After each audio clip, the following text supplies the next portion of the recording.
Hey guys, welcome to Amy's Autopsy Report. My name's Amy. This video is going to be a movie review, but before I get to that, I forgot to upload my video yesterday, and let me quickly explain why. I wasn't going to go into this on YouTube.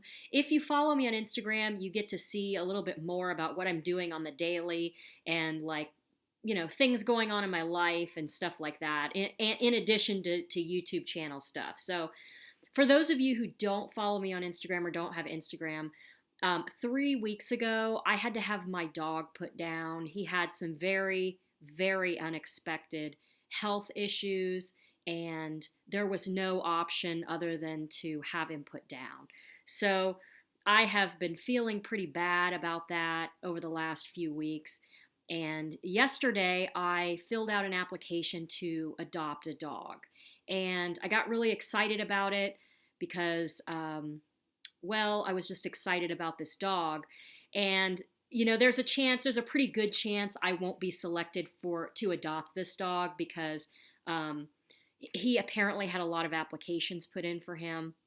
But at any rate, I got so excited about the dog that I totally forgot it was Friday and I needed to upload my video. So that's why it's a day late. My apologies.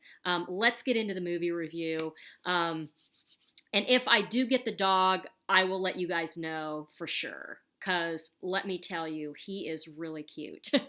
Okay, so this movie review is going to be for the 2018 film, May the Devil Take You. It is an hour and 50 minutes long. I'm not going to try and pronounce the director's name because it's an Indonesian name. This film is streaming currently on Netflix. So let me get into the basic plot about this film. The film starts out with a man who is a father, and he has a wife, and you see him waiting in his house for someone to arrive. And this woman arrives, and he tries to take her upstairs to show her a space. And at first I thought she was moving in or something, or renting a room. But she says, she points to this door leading to the cellar, and he says, "That's just the cellar." And she says, "That will do." So he lets her go down there, and she proceeds to perform a ritual, like a black magic ritual, down in his cellar. And he was supposed to have brought some things, and he did. He had some money and also a chunk of hair. And anyway, she goes through this ritual, and then you start to see sort of like flashes, like in the future, of this man achieving all this great wealth. His current wife commits suicide, and he remarries. And so his biological daughter, you find out later in the film, the biological daughter is very estranged from his newer family, the new wife and kids, and they have a real rich background because he remarried an actress, and there's question of whether or not he betrayed his first wife. And so basically what starts to happen is the dad gets very, very sick, and all the kids go to the hospital to see what's going on with their dad. So they get there. They basically think the dad is going to die, and they start talking about the biological daughter, who doesn't want anything to do with the rest of the family, is basically the sole owner of the house that the dad had that ritual done in. So she decides to go to the house and look around and kind of get some memories and things like that. And so she goes back to the house. Well, while she's there, the rest of the family ends up showing up there. And they start looking for documents, and the family is only there to take anything valuable. That's basically the only reason they're there. And so they start having this kind of, fight, argument between themselves. And the basement door has been nailed shut, like nails all over it, shut, and there are symbols taped to the outside.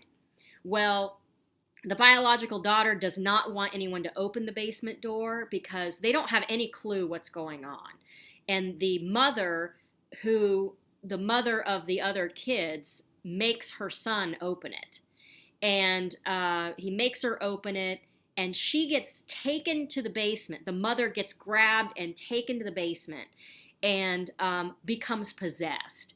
And that is the basic plot of the story. I'm not going to give you any more details. That's already a good amount of details, but not really ruining anything. That's the basic gist of the story. Let me get into the things I liked about this movie. This movie had a very high production value. It had a great score. It was edited and shot very well. The photography was beautiful. The lighting was fantastic in this movie. They did a lot of great things with shadows. It had a very foreboding feeling. And the house that they had re-entered after the dad, was expected to die, had such a gritty, grimy feel. And it was such a contrast to the rich wife and kids being in this gritty, grimy house. And the biological daughter, you could tell she'd been kind of living on the streets and, all this time. So it was kind of an unusual contrast to have that family back in that gritty, dirty house. And they did some great practical effects. This movie has a real... that's my cat. This movie has a real feel of almost like the Evil Dead mixed with Asian horror. And it's not a comedy at all. So it's not comedic like Evil Dead, was. But it does have a feeling of a mixture of this Indonesian horror and American horror, which I really found interesting, and also they did a good job of that. So let's see, what else? The pacing was pretty good in this movie. I didn't feel bored at any point in time during the movie. So yeah, those were the things I liked about the movie. Let me get into the things I didn't like about the movie. It was a little long. I feel like they could have shaved off about 20 minutes, and we would not have lost anything with the film. In addition to really great practical effects, they did use a very small amount of CGI. Most of it was well done. There was a very tiny bit that was not good. It doesn't take away from the film. It's pretty quick, and, I don't feel like it ruins anything.